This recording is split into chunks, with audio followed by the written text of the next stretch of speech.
E aí veio a informação, nessa terça-feira, de que o Corinthians havia desistido oficialmente de contratar o atacante Kaique do Bahia.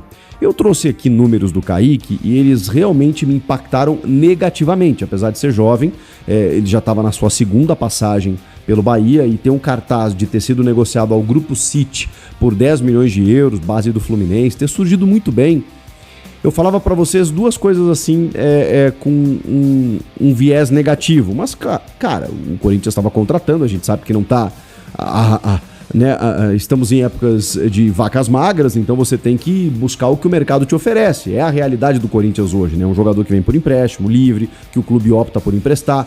Que era o caso do Bahia, né? Com o Rogério Ceni não querendo utilizar o Kaique, não estava nos planos, né? Inclusive contratando o Kike Oliveira, o Cristiano Oliveira, uruguaio, lá do Grêmio. Mas duas coisas me decepcionavam um pouco. Os números dele. Os números eram muito ruins para um atacante, né? Gols e assistências. Gols ok, ele não é necessariamente um fazedor de gols, mas não participar tanto assim do jogo me incomodava. E o fato, aí não diz muito a respeito sobre ele, né? Mas o fato do Corinthians ter contratado o Caio César, que tem rigorosamente as mesmas características do Kaique. Pode ser que eles sejam jogadores diferentes, que eles joguem juntos, pode ser que o Kaique até seja melhor que o Caio César, não tem como a gente fazer essa avaliação, que acho até, apesar de apenas alguns minutos, mostrou que pode ajudar muito o Corinthians, o Caio César. Jogador habilidoso, incisivo, personalidade, acho que ele pode colaborar. E o Kaique, assim, não tem números expressivos, joga na mesma faixa de campo do Caio César, mesmo pé dominante, né, canhoto, que corta pra dentro, aquela coisa. Precisava, não é melhor buscar um jogador pelo outro lado, um ponta de perna direita para você usar tanto pela direita quanto pela esquerda, um meia, né, que enfim seja do ataque para frente, sei lá, não me pareceu interessante, mas também não foi só isso, né? O Corinthians se desgastou muito com a diretoria do Bahia em relação ao menino Cauê Furquim, que está lá no Bahia, né? Chegou muito jovem lá, por conta de questões contratuais, aí o menino acabou indo jogar no Bahia e as relações que já não eram boas, elas, né, continuaram difíceis e o Corinthians se retirou do negócio.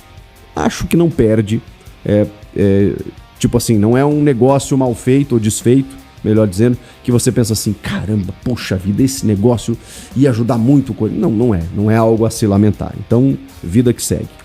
O Alan do Flamengo, ele é aquele meio-campista que seria uma reposição ao que não veio, né? Que no caso seria o Alisson. É um jogador de meio-campo, acho até que com status superior, ele não vem jogando. O Alisson jogou mais recentemente até futebol do que o próprio Alan do Flamengo, mas a gente sabe a capacidade do Alan, né? É um bom jogador de futebol, preenche espaço, joga de 5, joga um pouquinho mais à frente se for o caso de 8, mas ele é mais um 5 mesmo para começar a jogada de trás, tem qualidade, tem visão de jogo, mas aí o Flamengo começou a fazer exigências de valores compensatórios no ato do empréstimo. Ele emprestaria o Alan, que não está nos planos, para o Corinthians, desde que o Corinthians arcasse com alguma compensação financeira. E aí já começou a embaçar, porque a realidade do Corinthians é diferente. O Corinthians não pagou pelo Alisson, porque não valia a pena. Não tem pago jogadores com custos na aquisição de direitos ou até mesmo para negociar empréstimos. O caso do Matheus Pereira, que veio do Fortaleza, é diferente, porque tem um valor aí parcelado e que será abatido numa eventual compra. Então, é um outro modelo. No caso, o Flamengo queria emprestar o Alan, mas queria um valor por isso, e o Corinthians falou, não, se você me dá ele de graça, eu pago o salário aqui, depois a gente vê uma opção de compra, mas se eu tiver que pagar, não vale a pena, então o Alan também não vem.